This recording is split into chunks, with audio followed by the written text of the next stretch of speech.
Bidi kang baby kasi ikaw turo ko ikaw surat doon ang ate ang buhok ikaw. Bidi ko ikaw buhok doon o si ikaw lesson doon. Bigyan na ikaw tapos ikaw kain na akin. Tapos yung papa, ikaw pantay ang dede siyang dede ka. Mag-baby ako? Oo.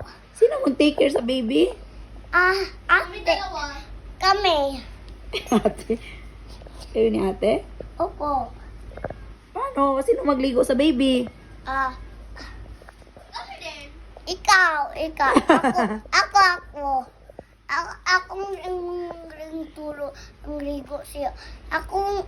Ay, kung mag-baby si Umi, hindi ka na baby eh. Ha? Big brother ka na. Maging middle child ka na. Diba? Opo. Tapos akong kain siya. Gusto mo, Debbie? Ano? Debbie, di ba gusto mo mag-friends ikaw sa Roblox?